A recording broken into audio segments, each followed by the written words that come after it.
Do trade shows and vendor booths work for getting new leads? Absolutely yes, if you have the right strategy in place. I'm Amy Walker. I'm a small business consultant, and I help business owners and entrepreneurs grow their business while balancing their family. And today I am sharing with you my proven strategy that I use and share with my clients to help them maximize the leads that they get from their vendor booth and trade show opportunities. So if you've got some opportunities coming up and you want to get some new leads flowing in, make sure you watch until the end.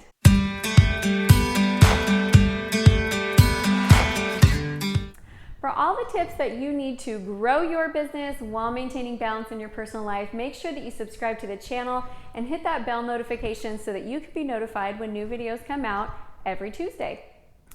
Trade shows and vendor booths can be a really great opportunity to bring in a large volume of leads in a short period of time, and they can be targeted to your ideal market. However, you have to have the right strategy in place. So today I'm going to share with you my vendor booth formula, and it's going to make sure that you pick the right vendor booth opportunities for your business, and also that you know the strategy going in, and so you've got a plan in place to take them from a brand new lead who walks past your booth into a client who's paying you the big bucks. So make sure that you stay tuned for the end so you can get all of the tips. Make sure you click the link in the description to get my ultimate marketing calendar so you can start getting your marketing plan organized. All right, let's jump into talking about vendor booths and trade shows and how to really make them a successful component in your business. All right, before we jump into our content, I would love to hear from you in the comment section. Are you a trade show expert and you do these on a regular basis? Are you a newbie to trade shows and you're trying to figure out how to make it work for you? Or are you somebody who has maybe tried some trade shows and didn't really like the results that you got? So let me know who you are. Expert, newbie, or doing it but it's not really working for us, we need to fix it. Make a comment down below. We got 4 steps for you today on how to rock out your trade shows and vendor booths. And the first one is choosing the right opportunities for you. The very first thing you got to look at is my ideal target market there? For example, I would probably never do a booth at a gun show because my target market is entrepreneurs, and that crowd is more like the manly hunters, right? So it's not a good fit for me. I also have found that me doing general women's shows like a scrapbooking show or a race for the cure type show are not necessarily good for me because while there are some entrepreneurs there, they're in the minority. So for me, my ideal type of conference to do is easy. It's going to be something for small business owners, entrepreneurs, or it's going to be an industry specific event that caters to like doctors or dentists or construction, but something where they're all going to be business owners. So that's the first part of that, but it's not the only thing to look at.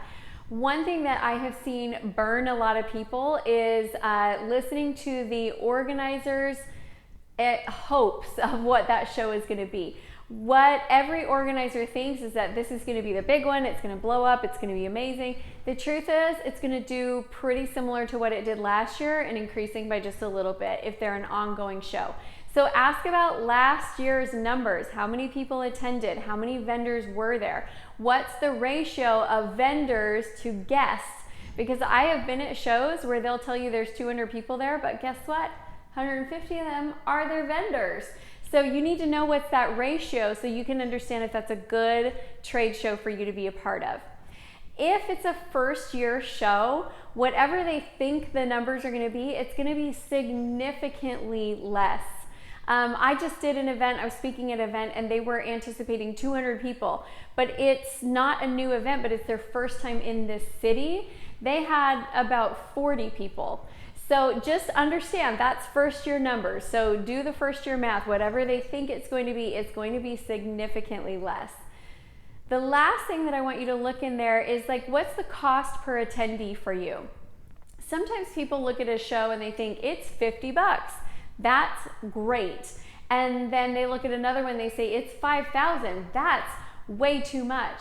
But the show that costs you 50 bucks might only have 25 people there. In fact, it probably only has 25 people there if it costs you 50 bucks. And they're probably also not your target market. Whereas you might be paying $5,000 to be at a show that has 15,000 people and they're all your ideal client. Which one is actually more expensive when you look at that cost per attendee? So that's some of the stuff that I look at when I'm deciding, am I going to say yes or am I going to say no to this? I will tell you this, it's never a home run slam dunk. And the worst is when I see people show up and they don't love the event and they throw a tantrum and they're grumpy the whole time. I'm like, you are just screaming to everybody, run away from me, I'm a nightmare to work with. So I always know that when I sign up for a vendor booth, I do my best to do my research, and then it's a little bit of a gamble.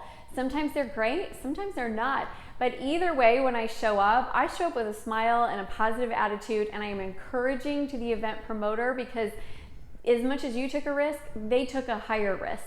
And if their show is underperforming, they're taking a bigger hit than you are, and you will get business out of every single show that you do if you show up with a positive attitude. So there's my tips on finding the right show for you. The second tip that I have is to plan out your event sales strategy. There's kind of 3 different models that you could use. One is a shopping model. So if you have a product, in fact, I bought this necklace at a vendor booth. So if you have a product that you can sell, it's a physical product, and people can actually go shopping, then you can set up a little mini store and have people be buying that day. If you don't have a physical product that's shoppable, then you need to try one of these other 2 strategies. So strategy number 2 that you could use is you could use a strategy session model. And what that means is your goal at the booth is to be signing people up to have a conversation with you off site. So you got to find a location where they've got some chairs or, a little meeting space that you can go to. And your whole goal of the vendor booth is, let me get people scheduled to meet with me, and then I'm closing deals during those meetings. That works really well. I've done it myself, I've done it with clients, and it's a really good strategy. The third option is if you're in a space where that's really not possible, like there is nowhere in order to have a conversation with people, and really you're only going to get a couple of minutes, then you shift to a lead capture and post-event follow-up strategy where I'm not really closing deals with this. I'm here to create a great first impression. I'm here to get names, emails, and phone numbers. I'm here to share with them just enough and be likable enough that when I call, they're going to want to chat, or maybe even I can set up a call for after and have those pre-scheduled.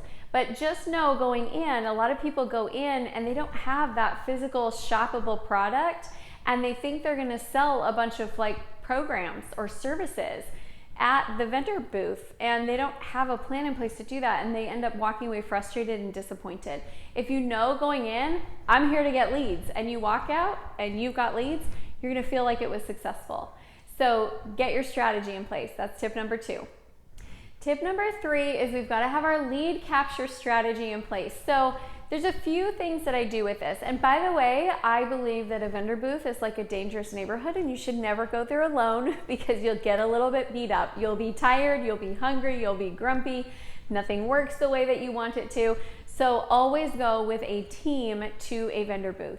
On this team, you need one person who is responsible for the attention grab. They stand in the front the whole time and they say, hey, did you get a chance to enter our drawing?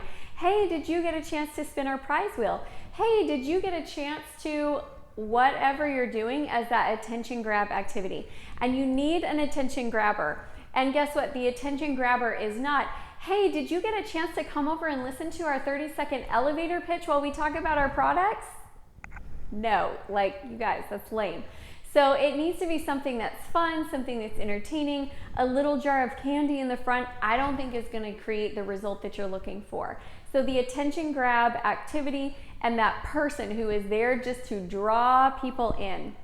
The second piece of this that you're going to want to have is something that's going to cause them to want to stay for just a minute, something they can do. So I've done vendor booths where we had a giant chalk wall, and on the chalk wall it said, what would you do if you knew you could not fail? So they could go in and they could write on with chalk. I've had vendor booths where we've done prize wheels. I've had clients that have had vendor booths where they have that big money thing where they stand in and they grab all the dollar bills floating in the air. I've had clients do vendor booths where they have guessing games in there, but you want to actually be able to invite them into your space. When I set up a vendor booth, I never have the table in front, ever, ever, ever. I want to create an inviting little like apartment that they want to walk into and they want to have a conversation, they want to hang out for a little bit. Even things like having a rug and a comfortable chair will get people to come into your vendor booth space and spend some time having a conversation with you. You also need something that is a drawing that they're going to want to enter into, because this is how you're going to capture the leads. You can't just go, hey, sign up your name on this clipboard if you want me to call you and give you more information. You're going to get very few leads. If you will say, hey, we're giving away XYZ thing, they'll give you their names, their emails, and their phone numbers because they want to get entered into the drawing. The drawing does not have to be your products and services.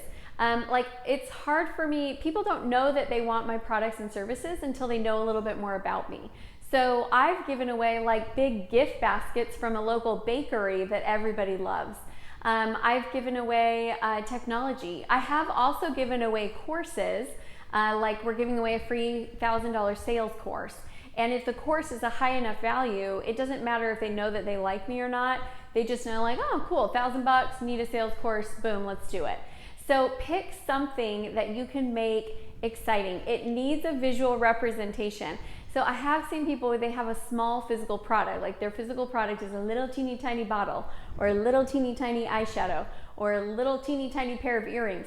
And then they try to say, we're giving away this, you know, this bottle of oils, it costs $100, and people look at it and they're like, little teeny tiny bottle, $100, no, not working for me. So your giveaway needs to be visually appealing, something that when I look at it, I'm gonna think, that looks cool, I want to enter to win that.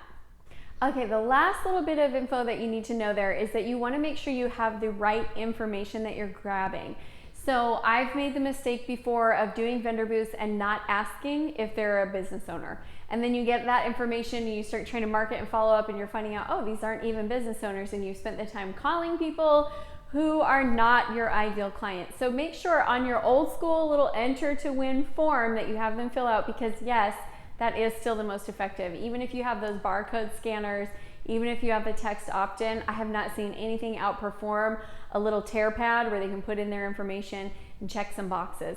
Make sure that you ask the information that's relevant to you in about 5 fields that they'll fill out. I think they'll do name, email, phone number, and like maybe 2 questions about themselves.